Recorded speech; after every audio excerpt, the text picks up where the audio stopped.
ਮੇਰੇ ਪਿਆਰੇ ਵਿਦਿਆਰਥੀਓ, ਆਪਾਂ ਪਿਛਲੀ ਵੀਡੀਓ ਦੇ ਵਿੱਚ ਜਨਰਲ ਫਾਊਂਡੇਸ਼ਨ ਕੋਰਸ ਵਿਸ਼ੇ ਦੇ ਪਹਿਲੇ ਟੌਪਿਕ ਬਾਰੇ ਜਾਣਕਾਰੀ ਪ੍ਰਾਪਤ ਕੀਤੀ ਸੀ, ਜਿਹੜਾ ਟੌਪਿਕ ਸੀ ਉਦਯੋਗ ਕੀ ਹੈ ਅਤੇ ਉਦਯੋਗ ਦੀਆਂ ਕਿਸਮਾਂ। ਉਸ ਟੌਪਿਕ ਦੇ ਵਿੱਚ ਆਪਾਂ ਨੇ ਉਦਯੋਗ ਕੀ ਹੈ, ਭਾਵ ਉਦਯੋਗ ਕਿਸ ਨੂੰ ਕਹਿੰਦੇ ਹਨ, ਉਦਯੋਗ ਦੀਆਂ ਕਿਸਮਾਂ ਕੀ ਹਨ, ਉਦਯੋਗ ਦਾ ਆਕਾਰ ਕੀ ਹੈ, ਆਕਾਰ ਦੇ ਆਧਾਰ ਤੇ ਉਦਯੋਗ ਦੀਆਂ ਕਿਸਮਾਂ ਕਿਹੜੀਆਂ-ਕਿਹੜੀਆਂ ਨੇ ਆਦਿ ਪੱਖਾਂ ਬਾਰੇ ਜਾਣਕਾਰੀ ਪ੍ਰਾਪਤ ਕੀਤੀ ਸੀ। ਤੇ ਅੱਜ ਆਪਾਂ ਉਸੇ ਲੜੀ ਦੇ ਵਿੱਚ ਟੌਪਿਕ ਦੂਜਾ ਉਦਯੋਗਿਕ ਇਕਾਈ ਦੀ ਸਥਾਪਨਾ ਦੇ ਪੜਾਅ ਬਾਰੇ ਜਾਣਕਾਰੀ ਪ੍ਰਾਪਤ ਕਰਾਂਗੇ। ਕਿਹੜਾ ਟੌਪਿਕ? ਉਦਯੋਗਿਕ ਇਕਾਈ ਦੀ ਸਥਾਪਨਾ ਦੇ ਪੜਾਅ। ਭਾਵ ਜਦੋਂ ਵੀ ਕੋਈ ਉਦਮੀ ਕੰਮ ਦੀ ਸ਼ੁਰੂਆਤ ਕਰਦਾ ਤਾਂ ਉਹਨੂੰ ਮੁੱਢਲੇ ਕਿਹੜੇ ਅਜਿਹੇ ਕੰਮ ਨੇ ਜਾਂ ਕਿਹੜੇ ਸਟੈਪ ਨੇ ਜਿਹੜੇ ਉਹਨੂੰ ਚੁੱਕਣੇ ਪੈਂਦੇ ਨੇ, ਕਿਹੜੇ ਕੰਮ ਕਰਨੇ ਪੈਂਦੇ ਨੇ ਵੀ ਤਾਂ ਉਦਯੋਗ ਦੀ ਸ਼ੁਰੂਆਤ ਕਰ ਸਕੇ। ਵੈਸੇ ਇਹ ਪੜਾਅ ਹਰੇਕ ਉਦਯੋਗ ਦੇ ਮੁਤਾਬਿਕ ਵੱਖ-ਵੱਖ ਹੁੰਦੇ ਨੇ, ਹਰੇਕ ਉਦਯੋਗ ਦੇ ਮੁਤਾਬਿਕ ਵੱਖ-ਵੱਖ ਹੋ ਸਕਦੇ ਨੇ, ਪਰ ਕਈ ਅਜਿਹੇ ਮੁੱਢਲੇ ਪੜਾਅ ਨੇ ਜਿਹੜੇ ਲਗਭਗ ਸਾਰੇ ਉਦਯੋਗਾਂ ਦੇ ਵਿੱਚ ਹੀ ਸੇਮ ਜਿਹੇ ਹੁੰਦੇ ਨੇ, ਇੱਕੋ ਜਿਹੇ ਹੁੰਦੇ ਨੇ। ਅਜਿਹੇ ਕਈ ਪੜਾਅ ਨੇ ਜਿਨ੍ਹਾਂ ਨੂੰ ਆਪਾਂ ਪੜ੍ਹਨਾ ਸ਼ੁਰੂ ਕਰਦੇ ਹਾਂ। ਆਓ ਆਪਾਂ ਚੱਲੀਏ ਪਹਿਲੇ ਪੜਾਅ ਤੇ। ਪਹਿਲਾ ਪੜਾਅ ਖੁਦ ਬਾਰੇ ਜਾਣਨਾ। ਇਸ ਪੜਾਅ ਦੇ ਵਿੱਚ ਉਦਮੀ ਖੁਦ ਬਾਰੇ ਜਾਣਦਾ। ਖੁਦ ਬਾਰੇ ਮਤਲਬ ਉਹ ਆਪਣੇ ਗੁਣਾਂ ਬਾਰੇ, ਆਪਣੇ ਔਗੁਣਾਂ ਬਾਰੇ, ਆਪਣੀਆਂ ਸਮਰੱਥਾਵਾਂ ਬਾਰੇ, ਆਪਣੀਆਂ ਯੋਗਤਾਵਾਂ ਬਾਰੇ, ਆਪਣੀ ਰੁਚੀ ਬਾਰੇ, ਆਪਣੀਆਂ ਆਦਤਾਂ ਬਾਰੇ ਖੁਦ ਹੀ ਆਪਣਾ ਅਧਿਐਨ ਕਰਦਾ। ਮਤਲਬ ਖੁਦ ਹੀ ਆਪਣੇ ਬਾਰੇ ਸੋਚਦਾ, ਖੁਦ ਹੀ ਆਪਣੇ ਗੁਣਾਂ ਨੂੰ ਜਾਂ ਔਗੁਣਾਂ ਨੂੰ ਬਾਹਰ ਕੱਢਦਾ।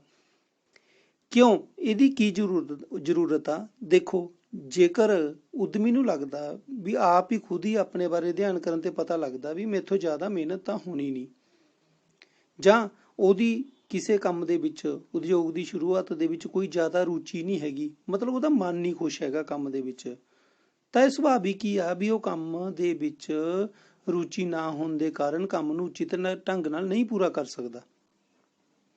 ਤਾਂ ਭਾਵ ਜਦੋਂ ਕੰਮ ਨਹੀਂ ਢੰਗ ਨਾਲ ਪੂਰਾ ਹੋਊਗਾ ਫਿਰ ਉਹਦਾ ਘਾਟਾ ਪੈ ਸਕਦਾ। ਇਸ ਦੇ ਉਲਟ ਜੇ ਉਹਨੂੰ ਲੱਗਦਾ ਵੀ ਨਹੀਂ ਪੂਰਾ ਉਹਦੇ 'ਚ ਜੋਸ਼ ਆ, ਅੰਦਰੂਨੀ ਤੌਰ ਤੇ ਜੋਸ਼ ਆ, ਉਸ ਨੂੰ ਲੱਗਦਾ ਵੀ ਮੈਂ ਇਸ ਕੰਮ ਕਰਨ ਦੇ ਪੂਰੀ ਤਰ੍ਹਾਂ ਯੋਗ ਆ ਤੇ ਉਹਦੀ ਰੁਚੀ ਵੀ ਹੈ, ਤਾਂ ਉਹ ਕੰਮ ਨੂੰ ਕਾਮਯਾਬ ਕਰ ਲੂਗਾ।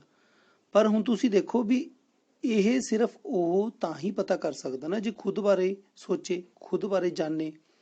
ਖੁਦ ਬਾਰੇ ਜਾਣੂਗਾ ਤਾਂ ਹੀ ਉਹਨੂੰ ਆਪਣੀਆਂ ਕਮਜ਼ੋਰੀਆਂ ਤੇ ਤਾਕਤਾਂ ਬਾਰੇ ਪਤਾ ਲੱਗੂਗਾ। ਫਿਰ ਉਹ ਦਿਲੋਂ ਫੈਸਲਾ ਲੈ ਕੇ ਸਹੀ ਢੰਗ ਨਾਲ ਕੰਮ ਸ਼ੁਰੂ ਕਰੂਗਾ।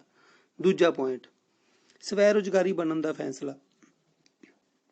ਆਪਾਂ ਪਿਛਲੇ 11ਵੀਂ ਜਮਾਤ ਦੇ ਵਿੱਚ ਇੱਕ ਪਾਠ ਆ ਜਿਸ ਦੇ ਵਿੱਚ ਆਪਾਂ ਸਵੈ ਰੁਜ਼ਗਾਰ ਤੇ ਵੇਤਨ ਰੁਜ਼ਗਾਰ ਬਾਰੇ ਪੜ੍ਹ ਚੁੱਕੇ ਹਾਂ।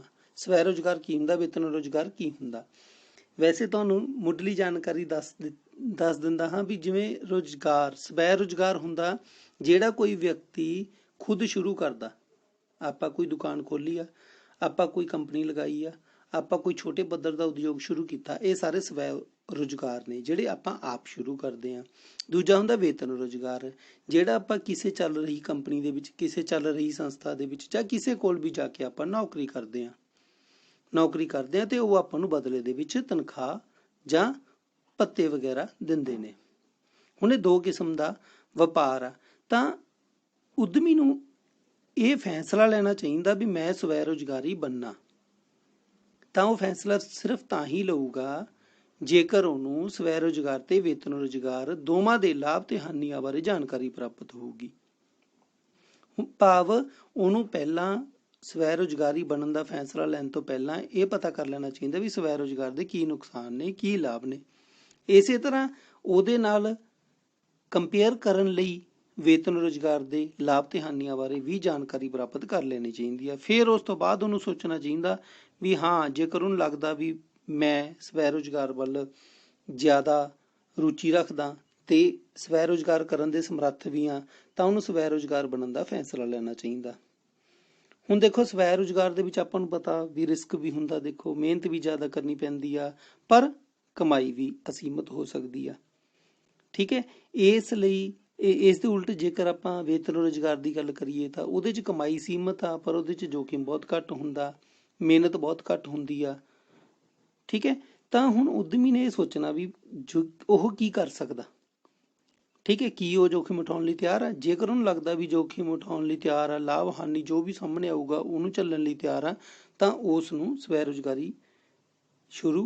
ਰੁਜ਼ਗਾਰੀ ਬਣ ਜਾਣਾ ਚਾਹੀਦਾ, ਜਿਹਦੇ ਲਈ ਉਹਦਾ ਫੈਸਲਾ ਦ੍ਰਿੜ ਹੋਣਾ ਚਾਹੀਦਾ। ਤੀਜਾ ਪੁਆਇੰਟ, ਟ੍ਰੇਨਿੰਗ ਪ੍ਰਾਪਤ ਕਰਨਾ। ਦੇਖੋ, ਇੱਕ ਉਦਮੀ ਆ, ਉਹ ਵੀ ਇੱਕ ਆਮ ਇਨਸਾਨ ਹੀ ਹੁੰਦਾ, ਜਿਹਨੂੰ ਇਹ ਜ਼ਰੂਰੀ ਥੋੜ੍ਹੀ ਆ ਵੀ ਉਹਨੂੰ ਉਦਯੋਗ ਦੀ ਸਾਰੀ ਜਾਣਕਾਰੀ ਹੋਊਗੀ।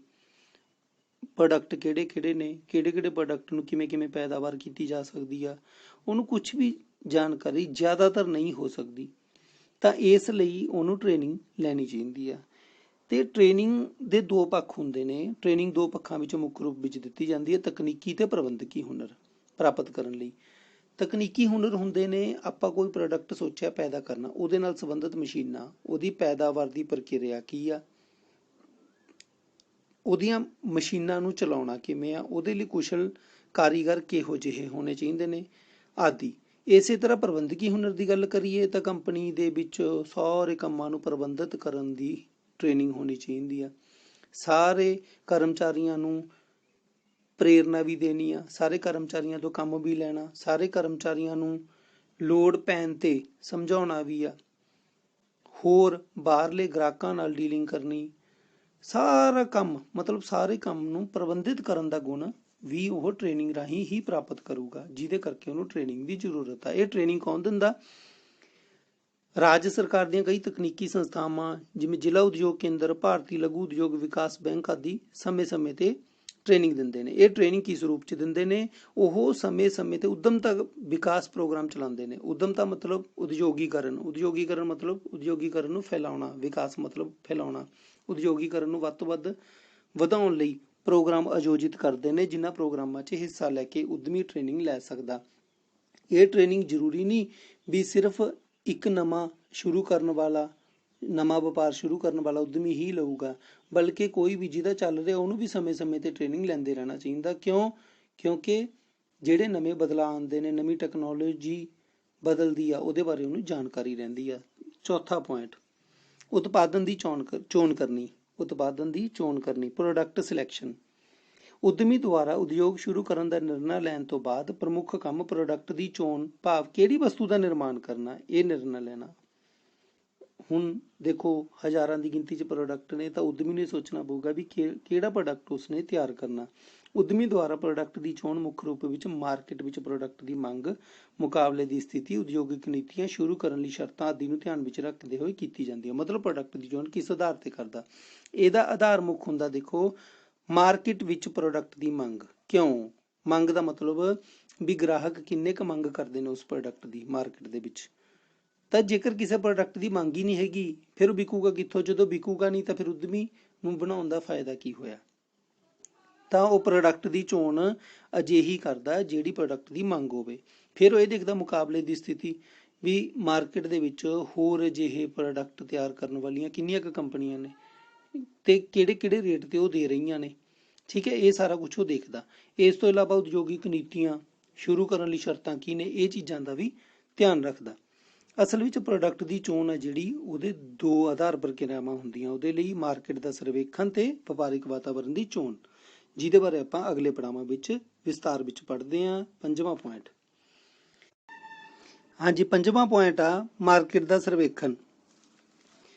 ਇਹ ਅਸਲ ਵਿੱਚ ਮਾਰਕੀਟ ਦੇ ਵਿੱਚ ਜਾ ਕੇ ਉਦਮੀ ਸਰਵੇ ਕਰਦਾ। ਸਰਵੇ ਕਹਿਣ ਦਾ ਭਾਵ ਉਹ ਹਰੇਕ ਪ੍ਰੋਡਕਟ ਬਾਰੇ ਜਿਹੜਾ ਉਹਦੇ ਦਿਮਾਗ 'ਚ ਹੁੰਦਾ, ਇੱਕ ਜਾਂ ਦੋ ਪ੍ਰੋਡਕਟ ਜਿਹੜੇ ਟ੍ਰੇਨਿੰਗ ਦੇ ਦੌਰਾਨ ਕਈ ਪ੍ਰੋਡਕਟਾਂ ਦੇ ਵਿੱਚੋਂ ਚੋਣ ਕਰਦਾ ਵੀ ਮੈਂ ਆਹ ਦੋ ਪ੍ਰੋਡਕਟਾਂ ਬਾਰੇ, ਵਪਾਰ ਸ਼ੁਰੂ ਕਰਨ ਬਾਰੇ ਸੋਚ ਸਕਦਾ, ਤਾਂ ਸਿਰਫ ਦੋ ਪ੍ਰੋਡਕਟਾਂ ਨੂੰ ਧਿਆਨ ਵਿੱਚ ਰੱਖ ਕੇ ਮਾਰਕੀਟ ਦੇ ਵਿੱਚ ਜਾਂਦਾ। ਮਾਰਕੀਟ ਦੇ ਵਿੱਚ ਜਾ ਕੇ ਦੇਖਦਾ ਉਹ ਦੋਵੇਂ ਪ੍ਰੋਡਕਟਾਂ ਦੀ ਮੰਗ ਕਿੰਨੀ ਕੁ। ਅੱਛਾ, ਪ੍ਰੋਡਕਟ ਵਿੱਚ ਪ੍ਰੋਡਕਟ ਦੇ ਜਿਹੜੇ ਗੁਣ ਨੇ, ਜਿਹੜੇ ਮਾਰਕੀਟ ਦੇ ਵਿੱਚ ਵਿਕ ਰਿਹਾ ਪ੍ਰੋਡਕਟ ਆ, ਉਹਦੇ ਵਿੱਚ ਗੁਣ ਕਿੰਨੇ ਕੁ ਨੇ।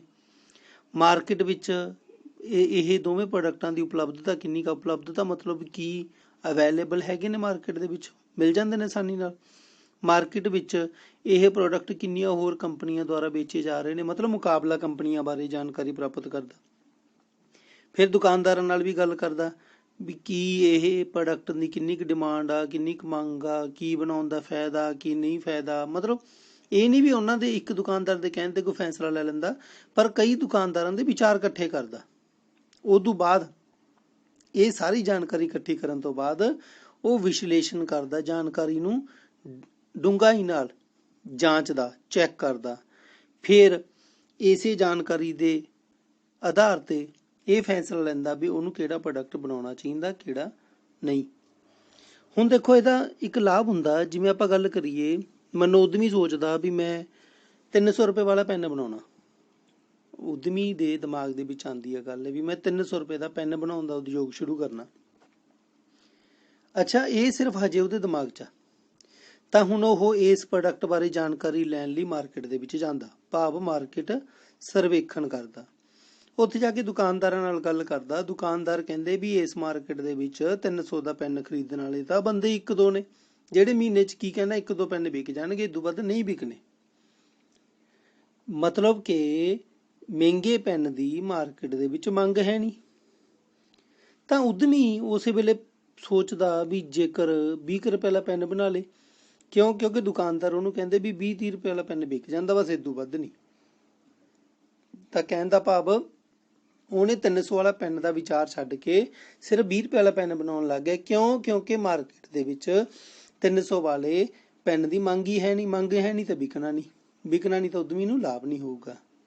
ਤਾਂ ਹੁਣ ਇਹ ਜਾਣਕਾਰੀ ਉਹਨੂੰ ਮਿਲੀ ਕਿੱਥੋਂ? ਸਿਰਫ ਮਾਰਕੀਟ ਸਰਵੇਖਣ ਦੇ ਨਾਲ। ਮਤਲਬ ਮਾਰਕੀਟ ਦੇ ਵਿੱਚ ਗਿਆ ਤਾਂ ਹੀ ਉਹਨੂੰ ਪਤਾ ਲੱਗਿਆ ਨਾ। ਹਾਂਜੀ, ਇਹੀ ਮਾਰਕੀਟ ਦੇ ਸਰਵੇਖਣ ਦਾ ਮਹੱਤਵ ਹੁੰਦਾ। ਅਗਲਾ ਪੁਆਇੰਟ, ਵਪਾਰਿਕ ਵਾਤਾਵਰਣ ਦੀ ਚੋਣ। ਇਸ ਪੜਾਅ ਵਿੱਚ ਚੋਣ ਕੀਤੇ ਗਏ ਪ੍ਰੋਡਕਟ, ਜਿਹੜਾ ਪ੍ਰੋਡਕਟ ਨੂੰ ਸੋਚ ਲਿਆ ਵੀ ਇਹ ਬਣਾਉਣਾ, ਮਾਰਕੀਟ ਦੇ ਵਿੱਚ ਮੰਗ ਨੂੰ ਧਿਆਨ ਵਿੱਚ ਰੱਖ ਕੇ ਉਹਨੇ ਇੱਕ ਪ੍ਰੋਡਕਟ ਫਾਈਨਲ ਕਰ ਲਿਆ ਵੀ ਮੈਂ ਬਣਾਉਣਾ। ਨਿਰਮਾਣ ਲਈ ਵਪਾਰਿਕ ਵਾਤਾਵਰਣ ਮਤਲਬ ਉਦਯੋਗ ਦਾ ਜਿਹੜਾ ਐਨਵਾਇਰਨਮੈਂਟ ਆ, ਜਿਵੇਂ ਆਰਥਿਕ ਨੀਤੀਆਂ ਕੀ ਨੇ, ਸੰਬੰਧਿਤ ਪ੍ਰੋਡਕਟ ਦੇ ਉਦਯੋਗ ਨਾਲ ਸੰਬੰਧਿਤ ਆਰਥਿਕ ਨੀਤੀਆਂ ਕੀ ਨੇ, ਲਾਇਸੈਂਸ ਕਿਵੇਂ ਮਿਲੂਗਾ ਉਸ ਪ੍ਰੋਡਕਟ ਲਈ। ਮਤਲਬ ਹਰੇਕ ਪ੍ਰੋਡਕਟ ਲਈ ਲਾਇਸੈਂਸ ਦੀ ਜ਼ਰੂਰਤ ਨਹੀਂ ਪੈਂਦੀ, ਪਰ ਕਈ ਪ੍ਰੋਡਕਟਾਂ ਲਈ ਲਾਇਸੈਂਸ ਦੀ ਜ਼ਰੂਰਤ ਪੈਂਦੀ ਆ। ਉਦਯੋਗਿਕ ਪਾਲਿਸੀਆਂ ਕੀ ਨੇ, ਤਕਨੀਕੀ ਪਾਲਿਸੀਆਂ ਕੀ ਨੇ, ਕੱਚਾ ਸਮਾਨ ਕਿੱਥੋਂ ਮਿਲੂਗਾ। ਮਤਲਬ ਹੁਣ ਪ੍ਰੋਡਕਟ ਆਪਾਂ ਤਿਆਰ ਕਰਨ ਬਾਰੇ ਸੋਚ ਲਿਆ, ਤਾਂ ਉਹਨੂੰ ਇਹ ਵੀ ਤਾਂ ਧਿਆਨ ਰੱਖਣਾ ਪਊ ਨਾ ਵੀ ਕੱਚਾ ਮਾਲ ਅਵੇਲੇਬਲ ਹੋ ਜੂ, ਜਲਦੀ ਉਪਲਬਧ ਹੋ ਜੂ, ਸਹੀ ਜਗ੍ਹਾ ਤੋਂ ਉਪਲਬਧ ਹੋ ਜੂ, ਸਹੀ ਰੇਟ ਤੇ ਉਪਲਬਧ ਹੋ ਜੂ। ਇਹ ਸਾਰੇ ਪੱਖਾਂ ਬਾਰੇ ਵੀ ਜਾਣਕਾਰੀ ਪ੍ਰਾਪਤ ਕਰਦਾ। ਇਸ ਤੋਂ ਇਲਾਵਾ ਇਹ ਜਾਣਕਾਰੀ ਨਾ ਸਿਰਫ ਪ੍ਰੋਡਕਟ ਦੀ ਚੋਣ ਵਿੱਚ ਸਹਾਈ ਹੁੰਦੀ ਹੈ, ਮਤਲਬ ਜਿਹੜੀ ਉਹਨੇ ਵਪਾਰਿਕ ਵਾਤਾਵਰਣ ਦੀ ਚੋਣ ਦੇ ਦੌਰਾਨ ਜਾਣਕਾਰੀ ਇਕੱਠੀ ਕੀਤੀ ਆ, ਇਹ ਸਿਰਫ ਇਹ ਨਹੀਂ ਵੀ ਪ੍ਰੋਡਕਟ ਦੇ ਚੁਣਨ ਵਿੱਚ ਹੀ ਸਹਾਈ ਆ, ਬਲਕਿ ਇਹਨਾਂ ਨੀਤੀਆਂ ਨੂੰ, ਮਤਲਬ ਮੰਨ ਲਓ ਉਦਯੋਗਿਕ ਪਾਲਿਸੀਆਂ ਨੂੰ ਚੰਗੀ ਤਰ੍ਹਾਂ ਪੜ੍ਹਦਾ, ਤਕਨੀਕੀ ਪਾਲਿਸੀਆਂ ਨੂੰ ਚੰਗੀ ਤਰ੍ਹਾਂ ਪੜ੍ਹਦਾ, ਲਾਇਸੈਂਸ ਪ੍ਰੋਪਰਲੀ ਲੈਂਦਾ। ਇਹ ਸਾਰੀਆਂ ਗੱਲਾਂ ਕਿੱਥੇ ਫਾਇਦਾ ਦਿੰਦੀਆਂ ਨੇ ਵੀ ਉਦਮੀ ਕੰਮ ਦੀ ਸ਼ੁਰੂਆਤ ਕਾਨੂੰਨ ਦੇ ਦਾਇਰੇ ਦੇ ਵਿੱਚ ਰਹਿ ਕੇ ਕਰ ਸਕਦਾ, ਜਿਹਦੇ ਕਰਕੇ ਉਹਨੂੰ ਬਾਅਦ ਦੇ ਵਿੱਚ ਕੋਈ ਸਮੱਸਿਆ ਆਉਣ ਦੇ ਬਹੁਤ ਘੱਟ ਚਾਂਸਸ ਰਹਿ ਜਾਂਦੇ ਨੇ। ਅਗਲਾ ਪੁਆਇੰਟ, ਸਥਿਤੀ, ਜ਼ਮੀਨ, ਬਿਲਡਿੰਗ, ਪਲਾਂਟ, ਲੇਆਊਟ ਆਦਿ ਦਾ ਪ੍ਰਬੰਧ।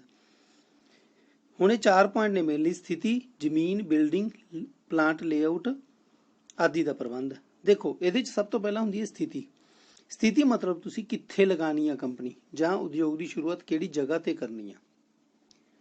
ਸ਼ਹਿਰ ਦੇ ਵਿਚਾਲੇ ਆ, ਸ਼ਹਿਰ ਤੋਂ ਬਾਹਰ ਆ, ਕਿੱਥੇ ਜੇ ਆ ਜਗ੍ਹਾ। ਦੂਜਾ ਹੁੰਦਾ ਜ਼ਮੀਨ ਕਿੰਨੀ ਕੁ ਚਾਹੀਦੀ ਆ, ਲੈਂਡ ਕਿੰਨੀ ਕੁ ਚਾਹੀਦੀ ਆ, ਲੈਂਡ ਉਦਯੋਗ ਦੇ ਆਕਾਰ ਦੇ ਹਿਸਾਬ ਨਾਲ ਆਪਾਂ ਨੂੰ ਚਾਹੀਦੀ ਆ। ਤੀਜਾ ਹੁੰਦਾ ਬਿਲਡਿੰਗ, ਹੁਣ ਜਗ੍ਹਾ ਵੀ ਲੈ ਲਈ, ਸਥਿਤੀ ਵੀ ਦੇਖ ਲਈ, ਉਚਿਤ ਸਥਿਤੀ ਤੇ ਸਹੀ ਜਗ੍ਹਾ ਲੈ ਲਈ, ਜਿੰਨੀ ਲੋੜ ਸੀ ਉੱਥੇ ਆਪਾਂ ਬਿਲਡਿੰਗ ਬਣਾਵਾਂਗੇ। ਅਗਲੀ ਗੱਲ ਹੁੰਦੀ ਆ ਪਲਾਂਟ ਲੇਆਊਟ। ਦੇਖੋ, ਪਲਾਂਟ ਲੇਆਊਟ ਨਾ ਇੱਕ ਐਕਚੁਅਲੀ ਉਦਯੋਗਿਕ ਇਕਾਈ ਦਾ ਨਕਸ਼ਾ ਹੁੰਦਾ, ਕਿੱਥੇ ਮਸ਼ੀਨਾਂ ਲੱਗਣਗੀਆਂ, ਕਿੱਥੇ ਕਮਰੇ ਬਣਨਗੇ, ਕਿੱਥੇ ਕੀ ਬਣੂਗਾ, ਸਾਰਾ ਕੁਝ ਇਹ ਨਕਸ਼ਾ ਜਿਹੜਾ ਹੁੰਦਾ ਉਹ ਪਲਾਂਟ ਲੇਆਊਟ ਕਹਾਉਂਦਾ। ਹੁਣ ਇਹ ਸਾਰੇ ਕਾਸੇ ਦਾ ਪ੍ਰਬੰਧ ਵੀ ਉਦਮੀ ਨੇ ਹੀ ਕਰਨਾ ਹੁੰਦਾ। ਇਹਦੇ 'ਚ ਇੱਕ ਇੰਪੋਰਟੈਂਟ ਗੱਲ ਆ, ਜਿਹੜੀ ਸਥਿਤੀ ਤੇ ਜਗ੍ਹਾ ਦੀ ਚੋਣ ਆ ਨਾ, ਉਹ ਉਦਮੀ ਅਜਿਹੀ ਜਗ੍ਹਾ ਤੇ ਕਰਦਾ, ਉਹਦੇ 3 ਪੱਖ ਨੇ, ਉਹ 3 ਪੱਖਾਂ ਵੱਲ ਜ਼ਿਆਦਾ ਧਿਆਨ ਦਿੰਦਾ ਜਦੋਂ ਸਥਿਤੀ ਦੀ ਚੋਣ ਕਰਦਾ। ਪਹਿਲਾ ਹੁੰਦਾ ਮਾਰਕੀਟ ਦੇ ਨਜ਼ਦੀਕ, ਮਤਲਬ ਜਿਹੜੀ ਵੀ ਜਗ੍ਹਾ ਲੈਣੀ ਆ ਉਹ ਮਾਰਕੀਟ ਦੇ ਨਜ਼ਦੀਕ ਹੋਵੇ। ਜਿੰਨੀ ਦੂਰ ਹੋਊਗੀ ਤਾਂ ਮੰਨ ਲਓ ਉਦਮੀ ਨੇ ਪ੍ਰੋਡਕਟ ਤਿਆਰ ਕਰ ਲਿਆ, ਉਦੋਂ ਵੇਚਣ ਲਈ ਉਹਨੂੰ ਲੇਬਰ ਹੀ ਬਹੁਤ ਜ਼ਿਆਦਾ ਪੈ ਜੂਗੀ, ਟਰਾਂਸਪੋਰਟ ਦਾ ਖਰਚਾ ਬਹੁਤ ਜ਼ਿਆਦਾ ਪੈ ਜੂਗਾ, ਜਿਹਦੇ ਕਰਕੇ ਉਹ ਇਹ ਕੋਸ਼ਿਸ਼ ਕਰਦਾ ਵੀ ਜਿਹੜੀ ਜਗ੍ਹਾ ਉਹ ਮਾਰਕੀਟ ਦੇ ਨਜ਼ਦੀਕ ਹੋਵੇ ਤਾਂ ਕਿ ਉਦਮੀ ਪ੍ਰੋਡਕਟ ਤਿਆਰ ਕਰੇ ਤੇ ਆਸਾਨੀ ਨਾਲ ਮਾਰਕੀਟ ਦੇ ਵਿੱਚ ਭੇਜ ਸਕੇ। ਦੂਜੀ ਕੰਡੀਸ਼ਨ ਉਹ ਚੈੱਕ ਕਰਦਾ ਕੱਚੇ ਮਾਲ ਦੀ ਪਹੁੰਚ ਆਸਾਨੀ ਨਾਲ ਹੋਵੇ। ਹੁਣ ਦੇਖੋ, ਜੇਕਰ ਜਿੱਥੇ ਕੱਚਾ ਮਾਲ ਵੀ ਤਾਂ ਆਸਾਨੀ ਨਾਲ ਪਹੁੰਚੇ, ਕਿਉਂਕਿ ਕੱਚਾ ਮਾਲ ਵੀ ਆਪਾਂ ਨੂੰ ਰੋਜ਼ਾਨਾ ਰੂਪ ਦੇ ਵਿੱਚ ਲੋੜ ਆ ਤੇ ਉਹਦੀ ਵੀ ਲੇਬਰ ਘਟਾਉਣੀ ਆ, ਜਿਹਦੇ ਕਰਕੇ ਕੱਚਾ ਮਾਲ ਵੀ ਉੱਥੇ ਆਸਾਨੀ ਨਾਲ ਉਪਲਬਧ ਹੋ ਜੇ, ਅਜਿਹੀ ਜਗ੍ਹਾ ਦੀ ਚੋਣ ਕਰਦਾ। ਤੀਜਾ, ਕਰਮਚਾਰੀਆਂ ਲਈ ਆਉਣ ਜਾਣ ਵਿੱਚ ਆਸਾਨੀ। ਇਹ ਵੀ ਇੱਕ ਇੰਪੋਰਟੈਂਟ ਫੈਕਟਰ ਆ। ਦੇਖੋ, ਇੱਕ ਕੰਪਨੀ 'ਚ 10 ਮੁਲਾਜ਼ਮ ਵੀ ਹੋ ਸਕਦੇ ਨੇ, 20 ਵੀ ਹੋ ਸਕਦੇ ਨੇ। ਹੁਣ ਮੁਲਾਜ਼ਮ ਜਾਂ ਕਰਮਚਾਰੀ ਉਹ ਪਹੁੰਚਣੇ ਵੀ ਤਾਂ ਚਾਹੀਦੇ ਨੇ ਨਾ। ਜੇ ਕਿਤੇ ਬੱਸ ਨਹੀਂ ਜਾਂਦੀ, ਕੋਈ ਵਹੀਕਲ ਦਾ ਪ੍ਰਬੰਧ ਨਹੀਂ, ਕੋਈ ਬਾਹਰੋਂ ਬਾਹਰ ਕੰਪਨੀ ਲਗਾ ਲਈ, ਉੱਥੇ ਪਹੁੰਚ ਹੀ ਨਹੀਂ ਸਕਦੀ ਲੇਬਰ ਆਸਾਨੀ ਨਾਲ, ਤਾਂ ਉਹ ਜੀ ਜਗ੍ਹਾ ਦਾ ਫਾਇਦਾ ਕੀ। ਇਸ ਲਈ ਉਦਮੀ ਇਹ ਵੀ ਧਿਆਨ ਰੱਖਦਾ ਵੀ ਜਗ੍ਹਾ ਜਿਹੜੀ ਚੋਣ ਕੀਤੀ ਆ ਉਹ ਕਰਮਚਾਰੀਆਂ ਦੀ ਪਹੁੰਚ ਦੇ ਵਿੱਚ ਹੋਵੇ। ਅਗਲਾ ਪੁਆਇੰਟ, ਮਸ਼ੀਨਰੀ ਤੇ ਉਪਕਰਨਾਂ ਦਾ ਪ੍ਰਬੰਧ। ਦੇਖੋ, ਇਹ ਪਤਾ ਹੀ ਆ, ਪ੍ਰੋਡਕਟ ਦੀ ਚੋਣ ਕਰ ਲਈ, ਪ੍ਰੋਡਕਟ ਨਾਲ ਸੰਬੰਧਿਤ ਮਸ਼ੀਨਰੀ ਵੀ ਲਿਆਉਣੀ ਆ, ਇਹ ਵੀ ਉਦਮੀ ਦਾ ਕੰਮ ਆ। ਮਸ਼ੀਨਰੀ ਦੇ ਨਾਲ ਹੋਰ ਉਪਕਰਨ ਵੀ ਹੁੰਦੇ ਨੇ ਕਈ ਲੋੜੀਂਦੇ। ਅੱਛਾ, ਹੁਣ ਤੁਸੀਂ ਦੇਖੋ, ਇਹਦੇ 'ਚ ਮੇਨਲੀ ਗੱਲ ਇਹੀ ਆ, ਮਸ਼ੀਨਰੀ ਦੀ ਚੋਣ ਸਮੇਂ ਉਦਮੀ ਇਹ ਦੇਖਦਾ, ਪਹਿਲੀ ਗੱਲ ਲੇਟੈਸਟ ਟੈਕਨੋਲੋਜੀ ਦੀ ਮਸ਼ੀਨ ਹੋਵੇ, ਕੋਸ਼ਿਸ਼ ਕਰਦਾ। ਦੂਜੀ ਗੱਲ, ਇਹ ਨਾ ਹੋਵੇ ਵੀ ਲੇਟੈਸਟ ਟੈਕਨੋਲੋਜੀ ਦੇ ਨਾਲ ਮਸ਼ੀਨ ਏਡੀ ਮਹਿੰਗੀ ਹੋਵੇ ਜਿਹੜੇ ਉਹਦੇ ਆਰਥਿਕ ਪੱਧਰ ਤੋਂ ਦੂਰ ਹੋਵੇ, ਮਤਲਬ ਆਰਥਿਕ ਸਮਰੱਥਾ ਹੀ ਨਾ ਹੋਵੇ ਉਹਦੀ ਇੰਨੇ ਰੁਪਏ ਨਾ ਹੋਣ ਉਹਦੇ ਕੋਲ ਲਾਉਣ ਨੂੰ। ਤੀਜੀ ਗੱਲ, ਉਹ ਮਸ਼ੀਨ ਇਹ ਨਹੀਂ ਵੀ ਇੱਕ ਦੁਕਾਨ ਤੇ ਜਾਂਦਾ ਤੇ ਉੱਥੋਂ ਪਰਚੇਜ਼ ਕਰ ਲੈਂਦਾ, ਉਹ ਕਈ ਦੁਕਾਨਾਂ ਤੇ ਜਾਂਦਾ ਤੇ ਰੇਟ ਪਤਾ ਕਰਦਾ, ਰੇਟ ਕੁਆਲਿਟੀ ਨੂੰ ਚੈੱਕ ਕਰਕੇ ਫਿਰ ਮਸ਼ੀਨ ਤੇ ਉਪਕਰਨਾਂ ਦਾ ਪ੍ਰਬੰਧ ਕਰਦਾ।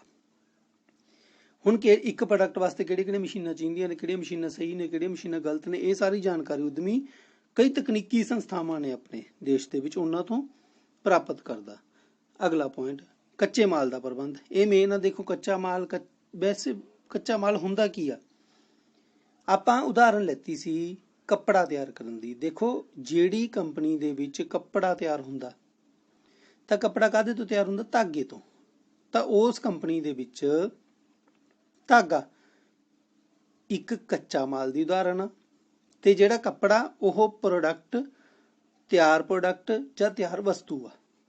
ਇਸੇ ਤਰ੍ਹਾਂ ਜੇ ਆਪਾਂ ਗੱਲ ਕਰੀਏ ਧਾਗਾ ਬਣਾਉਣ ਵਾਲੀ ਫੈਕਟਰੀ ਦੇ ਵਿੱਚ, ਤਾਂ ਉਹਦੇ ਵਿੱਚ ਧਾਗਾ ਤਿਆਰ ਪ੍ਰੋਡਕਟ ਜਾਂ ਤਿਆਰ ਵਸਤੂ ਆ, ਪਰ ਰੇਸ਼ੇ ਜਿਨ੍ਹਾਂ ਤੋਂ ਧਾਗਾ ਤਿਆਰ ਹੁੰਦਾ ਉਹ ਕੱਚਾ ਮਾਲ ਆ। ਤਾਂ ਉਦਮੀ ਕੱਚੇ ਮਾਲ ਦਾ ਪ੍ਰਬੰਧ ਇਸ ਹਿਸਾਬ ਨਾਲ ਕਰਦਾ ਵੀ ਉਹਦੀ ਨੇੜੇ ਤੋਂ ਨੇੜੋਂ ਮਿਲ ਜੇ, ਰੇਟ ਵੀ ਠੀਕ ਹੋਵੇ, ਕੁਆਲਿਟੀ ਵੀ ਠੀਕ ਹੋਵੇ ਤੇ ਨੇੜੋਂ ਵੀ ਮਿਲ ਜੇ, ਕਿਉਂਕਿ ਉਹਦੀ ਰੋਜ਼ਾਨਾ ਲੋੜ ਰਹਿਣੀ ਆ। ਬਲਕਿ ਮਸ਼ੀਨਾਂ ਦਾ ਜਿਹੜਾ ਪ੍ਰਬੰਧ ਸੀ ਉਹ ਤਾਂ ਦੂਰੋਂ ਵੀ ਕਰ ਸਕਦਾ, ਕਿਉਂਕਿ ਇੱਕ ਵਾਰ ਮਸ਼ੀਨ ਆ ਗਈ ਛੇਤੀ ਆਪਾਂ ਨੂੰ ਲੋੜ ਹੀ ਨਹੀਂ ਪੈਂਦੀ। ਪਰ ਕੱਚਾ ਮਾਲ ਤਾਂ ਡੇਲੀ ਆਉਣਾ, ਜੇਕਰ ਬਾਹਲੀ ਦੂਰੋਂ ਹੋ ਗਿਆ ਤਾਂ ਆਪਣਾ ਖਰਚਾ ਬਹੁਤ ਜ਼ਿਆਦਾ ਪੈ ਜੂ, ਜਿਹਦੇ ਲਈ ਉਦਮੀ ਕੱਚੇ ਮਾਲ ਦਾ ਪ੍ਰਬੰਧ ਨੇੜੋਂ ਤੋਂ ਨੇੜੋਂ ਕਰਦਾ। ਅਗਲਾ ਪੁਆਇੰਟ, ਬਿਜਲੀ ਪਾਣੀ ਦਾ ਪ੍ਰਬੰਧ। ਇਹ ਦੇਖੋ, ਆਪਾਂ ਨੂੰ ਪਤਾ ਹੀ ਆ, ਹਰ ਇੱਕ ਜਗ੍ਹਾ ਤੇ ਬਿਜਲੀ ਤੇ ਪਾਣੀ ਦੀ ਲੋੜ ਪੈਂਦੀ ਆ। ਫੈਕਟਰੀ ਦੇ ਵਿੱਚ ਜਾਂ ਉਦਯੋਗ ਦੀ ਸ਼ੁਰੂਆਤ ਦੇ ਸਮੇਂ ਉਦਮੀ ਇਸ ਗੱਲ ਦਾ ਖਿਆਲ ਰੱਖਦਾ, ਪਹਿਲਾਂ ਤਾਂ ਇਹ ਦੇਖਦਾ ਮਸ਼ੀਨਾਂ ਕਿੰਨੀ ਕੁ ਬਿਜਲੀ ਖਪਤ ਕਰਨਗੀਆਂ, ਭਾਵ ਉਹਨੂੰ ਬਿਜਲੀ ਕਿੰਨੀ ਕੁ ਦੀ ਲੋੜ ਆ। ਉਸੇ ਬਿਜਲੀ ਦੇ ਲੋਡ ਦੇ ਮੁਤਾਬਕ, ਬਿਜਲੀ ਦੇ ਲੋਡ ਨੂੰ ਧਿਆਨ ਵਿੱਚ ਰੱਖਦੇ ਹੋਏ ਹੀ ਕਨੈਕਸ਼ਨ ਲੈਂਦਾ ਬਿਜਲੀ ਬੋਰਡ ਤੋਂ। ਇਸੇ ਤਰ੍ਹਾਂ ਪਾਣੀ ਦਾ ਪ੍ਰਬੰਧ ਵੀ ਸਬਮਰਸੀਬਲ ਵੀ ਲਗਾਇਆ ਜਾ ਸਕਦਾ ਜਾਂ ਟੂਟੀਆਂ ਨਾਲ ਵੀ ਸਰ ਸਕਦਾ, ਮਤਲਬ ਉਹ ਨਿਰਭਰ ਕਰੂਗਾ ਵੀ ਆਪਾਂ ਨੂੰ ਲੋੜ ਕਿੰਨੀ ਕਾ। ਅਗਲਾ ਪੁਆਇੰਟ, ਕੁਸ਼ਲ ਕਾਰੀਗਰਾਂ ਦਾ ਪ੍ਰਬੰਧ ਜਾਂ ਕਰਮਚਾਰੀਆਂ ਦਾ ਪ੍ਰਬੰਧ। ਹਾਂ, ਦੇਖੋ, ਕੁਸ਼ਲ ਮੈਨੇ ਹੁਨਰਮੰਦ, ਮਾਹਰ, ਇਹ ਹੁੰਦੇ ਨੇ ਕਰਮਚਾਰੀ ਜਦੋਂ ਵੀ ਭਰਤੀ ਕਰਦਾ ਉਦਮੀ ਤਾਂ ਉਹ ਇਹ ਦੇਖਦਾ ਵੀ ਪੂਰਾ ਐਕਸਪਰਟ ਹੋਵੇ, ਫੇਰ ਹੀ ਫਾਇਦਾ, ਫੇਰ ਹੀ ਉਹ ਕੰਮ ਦੇ ਵਿੱਚ ਆਪਦੀ ਮੁਹਾਰਤ ਦਿਖਾਊਗਾ ਤੇ ਜ਼ਿਆਦਾ ਲਾਭ ਕਮਾਉਣ ਦੇ ਯੋਗ ਕਰੂਗਾ ਉਦਮੀ ਨੂੰ।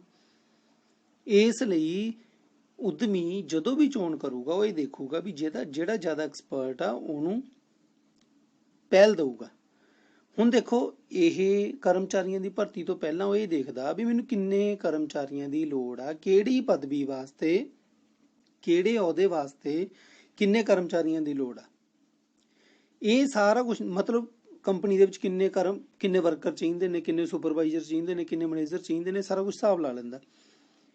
ਫਿਰ ਉਹ ਇਹਨਾਂ ਸਾਰੇ ਸਟਾਫ ਦੀ ਭਰਤੀ ਪ੍ਰਕਿਰਿਆ ਸ਼ੁਰੂ ਕਰਦਾ, ਜਿਹਦੇ ਲਈ ਉਹ ਅਖਬਾਰ 'ਚ ਇਸ਼ਤਿਹਾਰ ਵੀ ਦੇ ਸਕਦਾ ਵੀ ਇੰਨੇ ਸੁਪਰਵਾਈਜ਼ਰ ਲੋੜੀਂਦੇ ਹਨ, ਇੰਨੇ ਵਰਕਰ ਲੋੜੀਂਦੇ ਹਨ, ਯੋਗਤਾ, ਸਾਰਾ ਕੁਝ ਦੱਸ ਕੇ ਫਿਰ ਉਹਨਾਂ ਨੂੰ, ਉਮੀਦਵਾਰਾਂ ਨੂੰ ਬੁਲਾਉਂਦਾ, ਇੰਟਰਵਿਊ ਵੀ ਲੈ ਸਕਦਾ, ਟੈਸਟ ਵੀ ਲੈ ਸਕਦਾ ਤੇ ਜਿਹੜਾ ਵੀ ਉਹਨੂੰ ਸਹੀ ਤਕਨੀਕ ਲੱਗਦੀ ਆ ਭਰਤੀ ਦੀ, ਉਹਦੀ ਚੋਣ ਕਰਕੇ ਉਹਨਾਂ ਨੂੰ ਨੌਕਰੀ ਦਿੰਦਾ, ਮਤਲਬ ਕੁਸ਼ਲ ਕਰਮਚਾਰੀਆਂ ਦਾ ਪ੍ਰਬੰਧ ਕਰ ਲੈਂਦਾ। ਫਿਰ ਉਹ ਟ੍ਰੇਨਿੰਗ ਦਾ ਪ੍ਰਬੰਧ ਵੀ ਕਰਦਾ ਤਾਂ ਜੋ ਉਹਨਾਂ ਨੂੰ ਮੁੱਢਲੀ ਜਾਣਕਾਰੀ ਹੋ ਜੇ ਕੰਪਨੀ ਬਾਰੇ। 12ਵਾਂ ਪੁਆਇੰਟ, ਪੂੰਜੀ ਅਤੇ ਪੈਸੇ ਦਾ ਪ੍ਰਬੰਧ।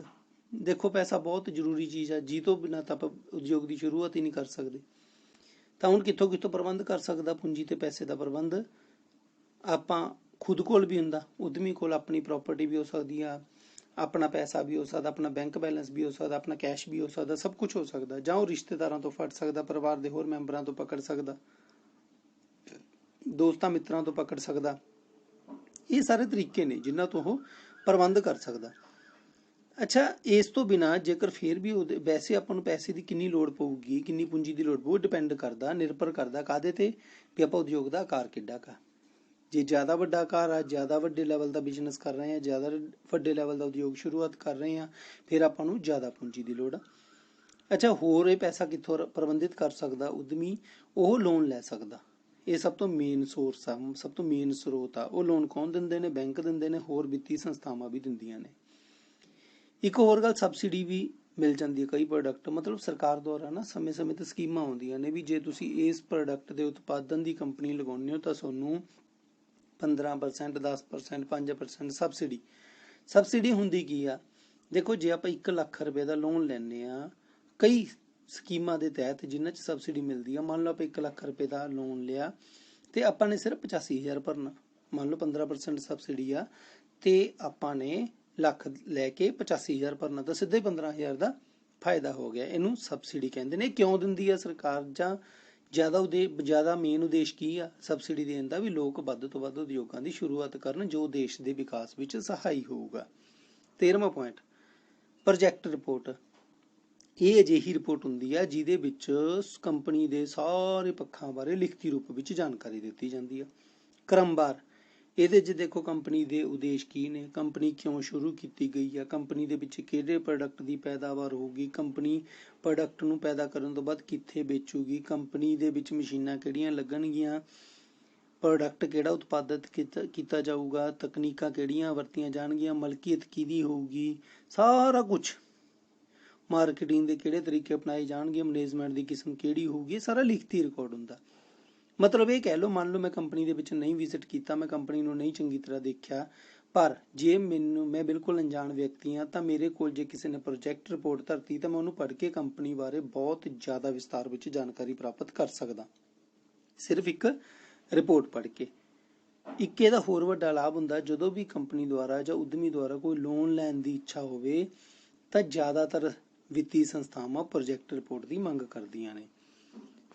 14ਵਾਂ point, margin money. Margin money ਹੁੰਦੀ ਆ ਆਪਣੇ ਕੋਲ ਘੱਟੋ ਘੱਟ ਕੁਛ ਨਾ ਕੁਛ ਰੁਪਈਆ ਤਾਂ ਹੋਵੇ, ਫੇਰ ਹੀ ਆਪਾਂ ਵਪਾਰ ਦੀ ਸ਼ੁਰੂਆਤ ਕਰ ਸਕਦੇ ਹਾਂ। ਹੁਣ ਮੰਨ ਲਓ ਆਪਾਂ ਸੋਚ ਲਿਆ ਵੀ 2 ਲੱਖ ਦਾ ਵਪਾਰ ਕਰਨਾ ਜਾਂ ਲੱਖ ਰੁਪਏ ਨਾਲ ਵਪਾਰ ਕਰਨਾ, ਤੇ ਆਪਣੇ ਕੋਲ 10, 15, 20,000 ਕੁਛ ਤਾਂ ਹੋਵੇ ਨਾ, ਫੇਰ ਹੀ ਆਪਾਂ ਅਗਲਾ ਕਦਮ ਚੁੱਕ ਸਕਦੇ ਹਾਂ। ਮਤਲਬ ਕਿਸੇ ਵੀ ਉਦਯੋਗ ਦੀ ਸ਼ੁਰੂਆਤ ਲਈ ਉਦਮੀ ਨੂੰ ਕੁੱਲ ਪੂੰਜੀ ਦਾ ਕੁਝ ਪ੍ਰਤੀਸ਼ਤ ਹਿੱਸਾ ਖੁਦ ਵੱਲੋਂ ਪ੍ਰਬੰਧਿਤ ਕਰਨਾ ਪੈਂਦਾ। ਉਹਨੂੰ ਮਾਰਜਨ ਮਨੀ ਕਹਿੰਦੇ ਨੇ, ਜਿਹੜਾ ਉਹਦੇ ਆਪ ਦੇ ਦੁਆਰਾ ਪ੍ਰਬੰਧਿਤ ਕੀਤਾ ਜਾਊਗਾ। ਇਹ ਮਾਰਜਨ ਮਨੀ ਵੀ ਜੇ ਬੰਦੇ ਕੋਲ ਨਹੀਂ ਹੈਗੀ ਤਾਂ ਉਹ ਆਪਦੇ ਰਿਸ਼ਤੇਦਾਰਾਂ ਤੋਂ ਜਾਂ ਹੋਰ ਸਰੋਤਾਂ ਤੋਂ ਇੰਤਜ਼ਾਮ ਕਰ ਸਕਦਾ। ਅੱਛਾ, ਵਿੱਤੀ ਸੰਸਥਾਵਾਂ ਦੁਆਰਾ ਉਦਮੀ ਦੀ ਕੈਟਾਗਰੀ।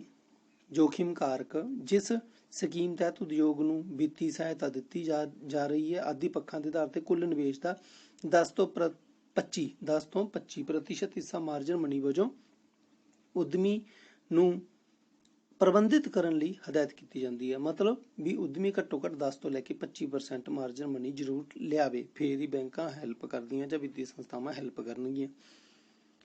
ਤਾਂ ਦੇਖੋ 10 ਤੋਂ 25, ਮੰਨ ਲਓ 1 ਲੱਖ ਰੁਪਏ ਦਾ ਵਪਾਰ ਸ਼ੁਰੂ ਕਰਨਾ ਤਾਂ ਘੱਟੋ ਘੱਟ 10,000 ਰੁਪਏ ਤਾਂ ਹੋਵੇ ਨਾ। ਬਾਕੀ 10 ਤੋਂ 25 ਦਾ ਮਤਲਬ ਅਲੱਗ-ਅਲੱਗ ਵਿੱਤੀ ਸੰਸਥਾਵਾਂ ਦੀਆਂ ਅਲੱਗ-ਅਲੱਗ ਸ਼ਰਤਾਂ ਨੇ। ਅਗਲਾ ਪੁਆਇੰਟ, ਕਾਨੂੰਨੀ ਸ਼ਰਤਾਂ। ਦੇਖੋ ਆਪਾਂ ਪਹਿਲਾਂ ਲਈ ਜਿਹੜੇ ਪੜਾਅ ਪੜ੍ਹੇ ਨੇ ਉਹ ਤਾਂ ਉਦਮੀ ਨੇ ਖੁਦ ਹੀ ਸ਼ੁਰੂ ਕਰਨੇ ਨੇ, ਪਰ ਕਈ ਅਜਿਹੇ ਪੜਾਅ ਨੇ ਜਿਹੜੇ ਕਾਨੂੰਨੀ ਤੌਰ ਤੇ ਜ਼ਰੂਰੀ ਨੇ। ਮਤਲਬ ਕਾਨੂੰਨ ਦੇ ਦਾਇਰੇ ਦੇ ਵਿੱਚ ਰਹਿ ਕੇ ਜੇ ਕੰਮ ਕਰਨਾ, ਸਹੀ ਢੰਗ ਨਾਲ ਕੰਮ ਕਰਨਾ, ਤਾਂ ਇਹ ਪੜਾਅ ਜ਼ਿਆਦਾ ਉਪਯੋਗੀ ਹੁੰਦੇ ਨੇ।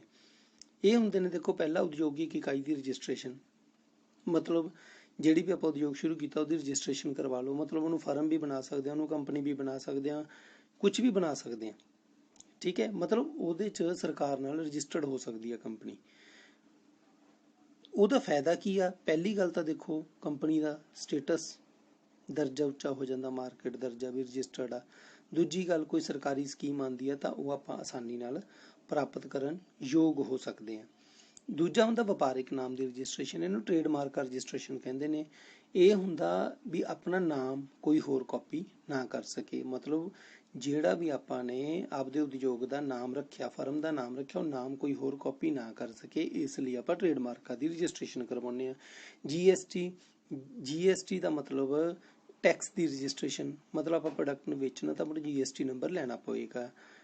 ਲਾਇਸੈਂਸ ਜਾਂ ਪਰਮਿਟ, ਕੋਈ ਦੇਖੋ ਹਰੇਕ ਚੀਜ਼ ਲਈ ਲਾਇਸੈਂਸ ਦੀ ਜ਼ਰੂਰਤ ਨਹੀਂ ਹੁੰਦੀ, ਪਰ ਕਈ ਉਦਯੋਗ ਅਜਿਹੇ ਨੇ ਜਿਨ੍ਹਾਂ ਵਿੱਚ ਲਾਇਸੈਂਸ ਜਾਂ ਪਰਮਿਟ ਦੀ ਲੋੜ ਪੈਂਦੀ ਆ, ਉਹ ਲੋੜ ਦੇ ਮੁਤਾਬਿਕ ਆਪਾਂ ਨੂੰ ਲੈਣਾ ਚਾਹੀਦਾ।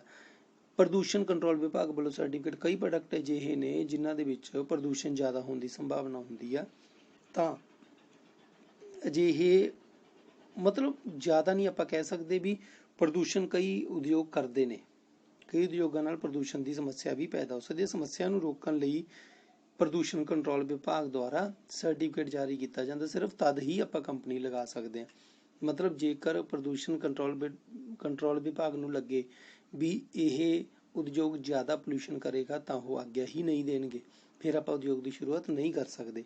ਬੀਮਾ ਹੁੰਦਾ, ਆਪਾਂ ਕਰਮਚਾਰੀਆਂ ਦਾ ਬੀਮਾ ਵੀ ਕਰਵਾ ਸਕਦੇ ਹਾਂ, ਪ੍ਰੋਡਕਟ ਦਾ ਬੀਮਾ ਵੀ ਕਰਵਾ ਸਕਦੇ ਹਾਂ, ਬਿਲਡਿੰਗ ਦਾ ਬੀਮਾ ਵੀ ਕਰਵਾ ਸਕਦੇ ਹਾਂ, ਸਾਰੇ ਕਾਸੇ ਦਾ ਬੀਮਾ ਕੀ ਹੁੰਦਾ? ਦੇਖੋ, ਬੀਮਾ ਐਕਚੁਅਲੀ ਕਿਸੇ ਬੀਮਾ ਕੰਪਨੀ ਦੁਆਰਾ ਦਿੱਤੀ ਗਈ ਅਜਿਹੀ ਸਹੂਲਤ ਹੁੰਦੀ ਆ ਜਿਹਦੇ ਵਿੱਚ ਮੰਨ ਲਓ ਇੱਕ ਵਿਅਕਤੀ ਆਪਣਾ ਬੀਮਾ ਕਰਵਾਉਂਦਾ, ਬੀਮਾ ਭਾਵ ਪਾਲਿਸੀ ਲੈਂਦਾ, ਪਾਲਿਸੀ ਲਈ ਉਸਨੇ ਪਾਲਿਸੀ ਦੇ ਮੁਤਾਬਕ ਜਿੰਨਾ ਪ੍ਰੀਮੀਅਮ ਬਣਦਾ ਸੀ, ਮਤਲਬ ਕੁਛ ਰੁਪਏ ਬਣਦੇ ਨੇ, ਮੰਥਲੀ ਵੀ ਹੋ ਸਕਦੇ ਨੇ, ਈਅਰਲੀ ਵੀ ਹੋ ਸਕਦੇ ਨੇ, ਉਹ ਰੁਪਏ ਬੀਮਾ ਕੰਪਨੀ ਨੂੰ ਦਿੰਦਾ ਨਿਸ਼ਚਿਤ ਸਮੇਂ ਲਈ। ਫਿਰ ਜੇਕਰ ਜਿਹਦੇ ਆਧਾਰ ਤੇ ਬੀਮਾ ਕੰਪਨੀ ਉਸ ਵਿਅਕਤੀ ਦੇ ਨੁਕਸਾਨ ਦੀ ਜ਼ਿੰਮੇਵਾਰੀ ਲੈਂਦੀ ਹੈ, ਤੇ ਜੇ ਬਾਈ ਚਾਂਸ ਨੁਕਸਾਨ ਹੋ ਜਾਂਦਾ ਤਾਂ ਬੀਮਾ ਕੰਪਨੀ ਬੀਮਾ ਪਾਲਿਸੀ ਦੇ ਮੁਤਾਬਿਕ, ਸ਼ਰਤਾਂ ਦੇ ਮੁਤਾਬਿਕ ਮੁਆਵਜ਼ਾ ਦਿੰਦੀ ਆ ਜਿਹੜੇ ਵਿਅਕਤੀ ਦਾ ਨੁਕਸਾਨ ਹੋਇਆ ਹੁੰਦਾ, ਮਤਲਬ ਬੀਮਾ ਧਾਰਕ ਦਾ ਨੁਕਸਾਨ ਹੋਇਆ ਹੁੰਦਾ। ਐਕਚੁਅਲੀ ਇਹ ਜਿਹੜੇ 6 ਪੁਆਇੰਟ ਨੇ, ਇਹਨਾਂ ਬਾਰੇ ਆਪਾਂ ਵਿਸਤਾਰ ਦੇ ਵਿੱਚ ਅੱਗੇ ਵੀ ਪੜਾਂਗੇ। ਕਿਉਂਕਿ ਕਾਨੂੰਨੀ ਸ਼ਰਤਾਂ ਜਨਰਲ ਫਾਊਂਡੇਸ਼ਨ ਕੋਰਸ ਦੇ ਪਹਿਲੇ ਚੈਪਟਰ ਦੇ ਵਿੱਚ ਤੀਜਾ ਟੌਪਿਕ ਆ, ਪੂਰਾ ਟੌਪਿਕ ਆ, ਜਿਹੜਾ ਆਪਾਂ ਅਗਲੀ ਵੀਡੀਓ ਦੇ ਵਿੱਚ ਪੜਾਂਗੇ। ਤੇ ਇਹਨਾਂ ਬਾਰੇ ਵਿਸਤਾਰ ਦੇ ਵਿੱਚ 6 ਦੇ 6 ਪੁਆਇੰਟਾਂ ਬਾਰੇ ਜਾਣਕਾਰੀ ਬਹੁਤ ਜ਼ਿਆਦਾ ਜ਼ਰੂਰੀ ਆ, ਕਿਉਂਕਿ ਇਹ ਕਾਨੂੰਨੀ ਤੌਰ ਤੇ ਜ਼ਰੂਰਤਾਂ ਨੇ, ਕਾਨੂੰਨੀ ਜ਼ਰੂਰਤਾਂ ਮੰਨੀਆਂ ਜਾਂਦੀਆਂ ਨੇ। ਇਹਨਾਂ ਬਾਰੇ ਵਿਸਤਾਰ ਵਿੱਚ ਜਾਣਕਾਰੀ ਅਗਲੀ ਵੀਡੀਓ ਵਿੱਚ ਦੱਸੀ ਜਾਏਗੀ। ਧੰਨਵਾਦ।